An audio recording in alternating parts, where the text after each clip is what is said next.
They didn't die by accident, they were murdered. 132 African men, women, and children were chained together and thrown overboard into the Atlantic Ocean. Not because they tried to escape, not because they were dangerous, but because their captors wanted to collect insurance money. That ship was called the Zong, and it wasn't the only one. These weren't ships. They were floating tombs that were designed to squeeze as much profit as possible from black suffering. The stench of human waste, the screams of the dying, and the silence of those who gave up, it all filled the darkness of the Middle Passage. They tried to hide this, but in this video, we will uncover the untold evil done aboard these vessels, the brutality, the resistance, and the truth they never taught you in school. Beyond just being history, this is a crime against humanity, and you need to see it. Before they were ever shackled in the bowels of a slave ship, they were free-living, breathing members of proud African civilizations. These were not nameless, faceless slaves. They were fathers, mothers, musicians, warriors, priests, goldsmiths, businessmen, and even farmers. They lived in villages that bustled with trade, spiritual rituals, storytelling, and ancestral pride. They belonged to complex kingdoms like the Ashanti, the Yoruba, and the Kingdom of Congo societies with languages, customs, governments, and histories. But none of that mattered to the European slavers. All they wanted was profit. The journey into bondage didn't begin on the ship. It began with kidnapping, betrayal, and war. African raiders, often armed by European traders, ambushed villages at night. Some other times, rival kingdoms sold prisoners of war, and in many cases it was pure treachery. Families were torn from their homes. Children were separated from their mothers. A continent turned into a hunting ground. Olaudah Equiano, who was just 8 years old when he was abducted, later recalled the moment that transformed his life forever. 2 men and a woman got over our walls, seized us both, stopped our mouths, and ran off with us into the nearest wood. He and his sister were tied up and dragged for miles. That was the beginning of a long chain of sorrow. Those who survived were sold and resold like cattle, and sometimes exchanged multiple times before reaching the coast. During these transitions, families were torn apart again and again. At the coast, the suffering became more intense. They were herded into slave forts and dungeons, waiting for ships that would take them into the abyss. Places like Elmina Castle in Ghana or Gorée Island in Senegal still exist today, haunting monuments to inhumanity. There, the captives endured beatings, rape, disease, starvation, and psychological torment while chained in pitch-black, suffocating cells. Some captives were held for months before a slave ship arrived. And when it didn't come to their rescue. Rather, it brought the next chapter of hell. What was stolen on those roads to the coast wasn't just freedom. It was an identity, language, family, history, everything that made them whole. And yet, even in those moments of unimaginable horror, many resisted. They prayed, they remembered, and they hoped, because they were not born slaves. They were stolen people. They weren't designed for transport. They were engineered for profit. Slave ships were floating factories of misery. Every inch was optimized to turn human lives into economic gain. Profit over preservation, greed over humanity. The process began long before the sails caught the wind. On the coasts of Africa, traders arrived with goods, guns, rum, mirrors, and cloth to barter for black flesh. This wasn't a trade, it was trafficking. And the currency was people. European merchants built relationships with coastal elites and warlords. The deal was simple: weapons and wealth in exchange for captives. Villages were raided, families were torn apart. Human beings were packaged like commodities and lined up for export. Then the final insult came. They were herded onto slave ships and packed below deck into spaces as low as 4 feet. The goal was to cram in as many bodies as possible. Human cargo was money at the time, and the more they carried, the more they earned. But there were rules to this madness. To maximize the return on investment, slavers had to deliver healthy slaves to the Americas. So captains received strict instructions: discard the weak. The sick were tossed overboard. The troublesome were thrown to the sharks. Anything that could be done to protect the profit margin was done. This horrific journey was part of a larger machine that was known as the triangular trade. The enslaved people were sold to plantation owners in the Americas, where they were forced to work on crops like sugar, tobacco, and cotton. The goods produced by enslaved laborers were then shipped back to Europe, completing the triangular trade route. It was a self-sustaining loop of blood and bondage, a loop that turned nations into empires and millions of Africans into ghosts. These ships weren't built for mercy. They were built for money. And in their wake, they left shattered lives, broken bodies, and a legacy we're still trying to reconcile today. They were packed in so tightly, they could barely breathe. Imagine being chained wrist to wrist, ankle to ankle, in a space so small you couldn't even sit upright. The ceilings above your head are barely 4.5 feet high, which is lower than most tables. And now imagine staying in that position for 2 months, in darkness, in filth, in terror. This wasn't a prison. This was the interior of a slave ship during the Middle Passage. This was a journey that turned the Atlantic Ocean into a graveyard.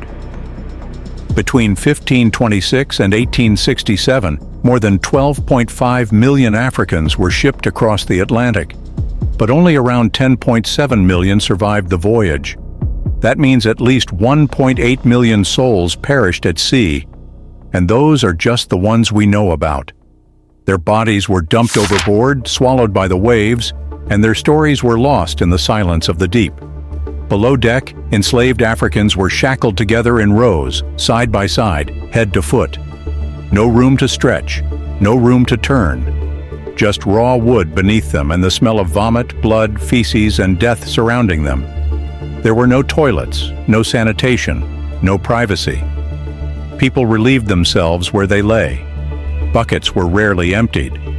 The stench was unbearable, even from above deck. Portuguese sailors reportedly called these ships tumbos, meaning stink ships, because they could smell them before they saw them. But slavers had plans for that too. They began stringing nets along the edges of ships.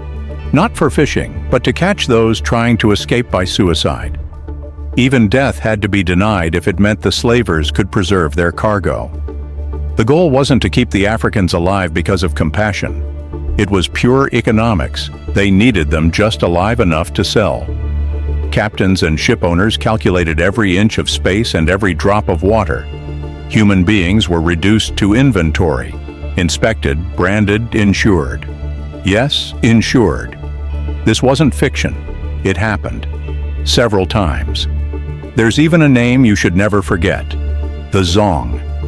In 1781, the British slave ship Zong threw 132 enslaved Africans into the ocean. Alive. All so the ship's owners could file an insurance claim. The courts didn't convict anyone of murder. Why? Because at the time, African lives were legally considered nothing more than property. On many ships, the enslaved were forced to engage in something called dancing the slaves. They were dragged up to the deck in chains and forced to jump, twist, or shuffle to the beat of a drum or a whip, all to keep their muscles from atrophying, to make them seem strong at auction. If they refused, they were beaten. If they couldn't stand, they were flogged or tossed overboard.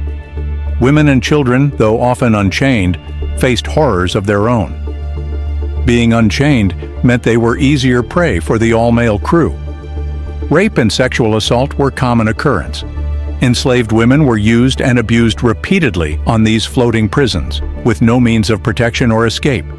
In some cases, pregnant women were tossed overboard because they were seen as damaged goods, unsellable, and unprofitable.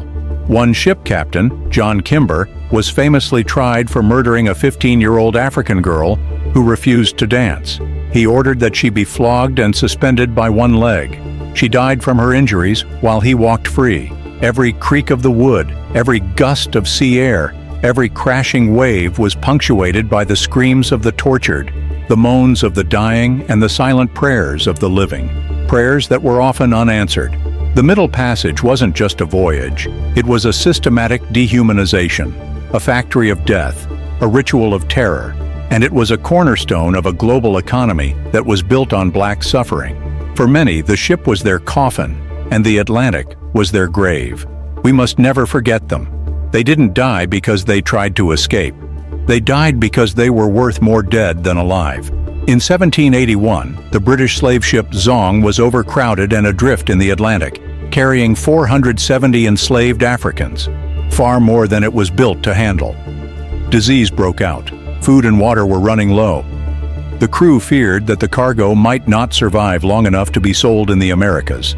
And in the twisted economics of the slave trade, dead bodies were sometimes more profitable than living ones.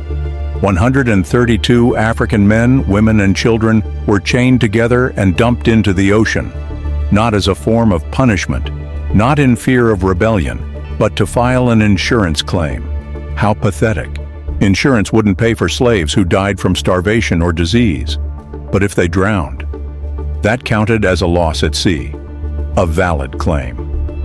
When the ship finally reached Jamaica, the owners filed a claim for the lost cargo, but the insurers pushed back. A court case followed. And what did the British justice system decide? It wasn't murder, it was property damage.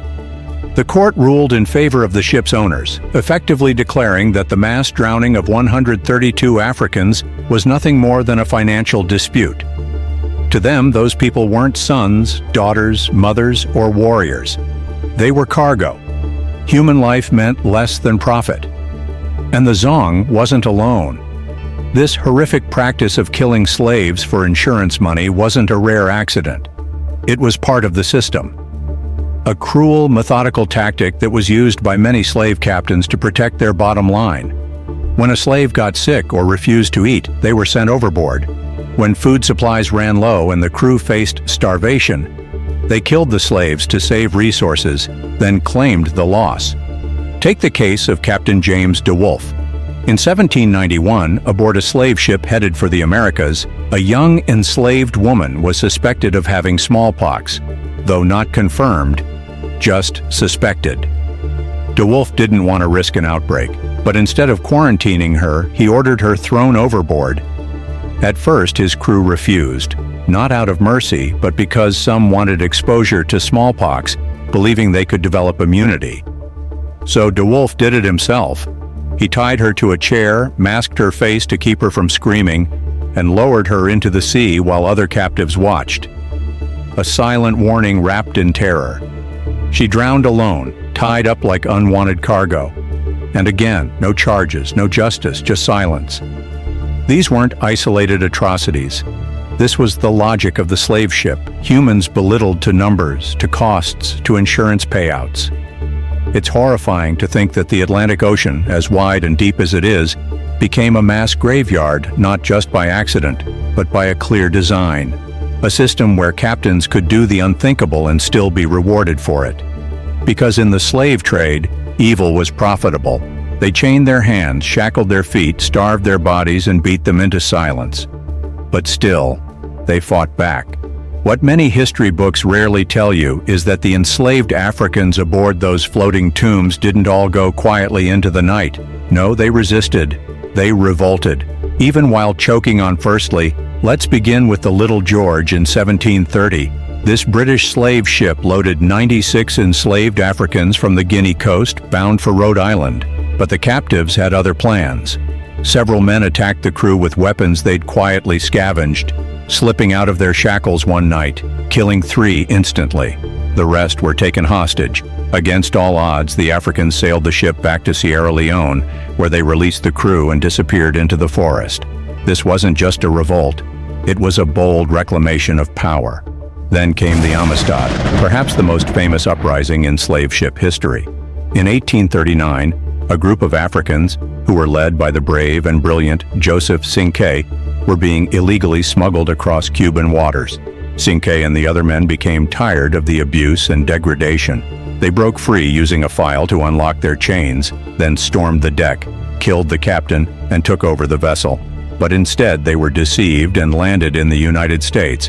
What happened afterwards was a historic court battle, one that went all the way to the U.S. Supreme Court. In a groundbreaking decision, the court ruled in favor of the Africans' freedom.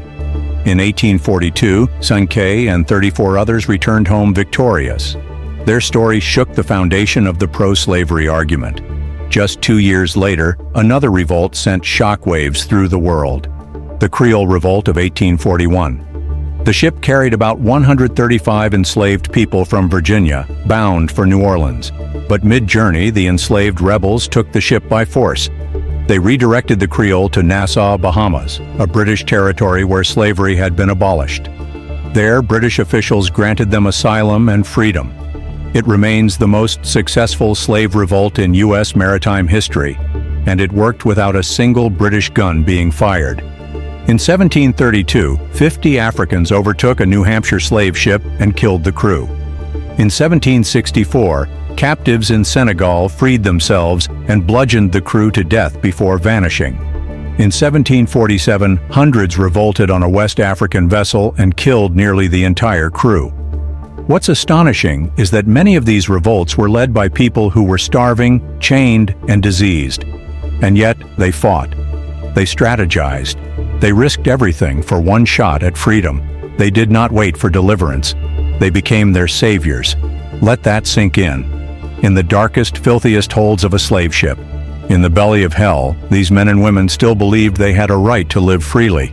That is the spirit of resistance, and it should never be forgotten. Some evils are too brutal for even history to look straight in the eye.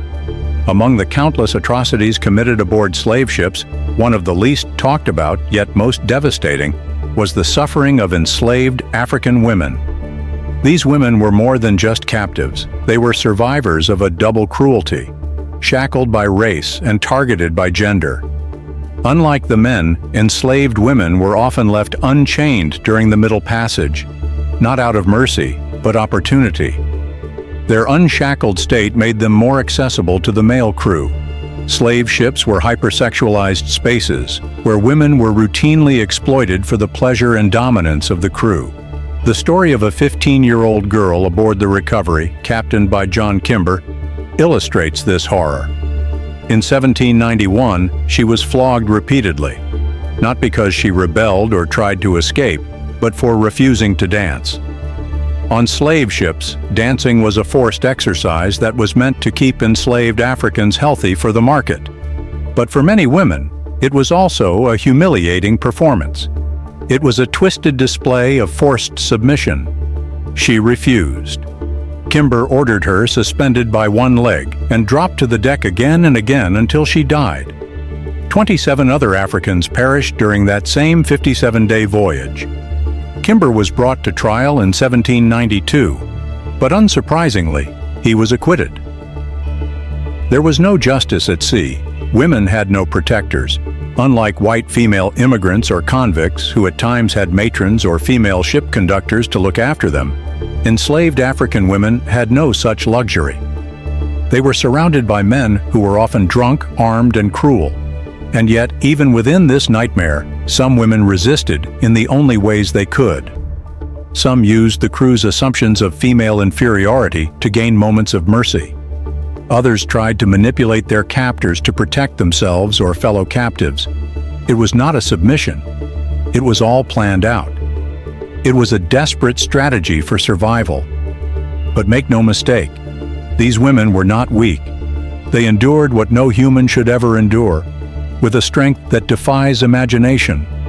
Their names are mostly lost to history. Their voices were drowned out by the waves. But their pain, their fight, and their silent screams still echo in every corner of the Atlantic. And today we still speak of them. They took our names. They took our gods. They even took the will to live. For many Africans forced aboard slave ships, the trauma wasn't just physical. It was deeply psychological. Families were torn apart.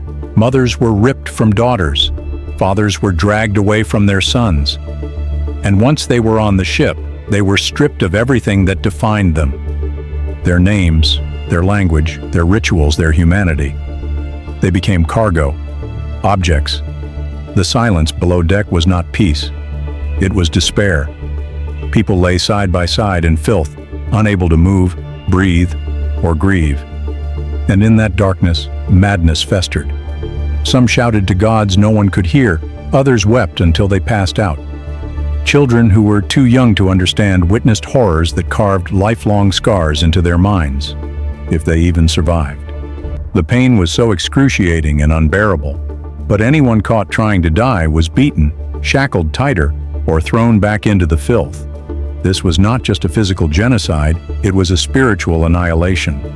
And yet, even in the face of this destruction, fragments of hope clung on. Some captives whispered ancestral songs. Others passed stories to children, hoping the memory of freedom would outlive the chains. But many minds did not come out intact.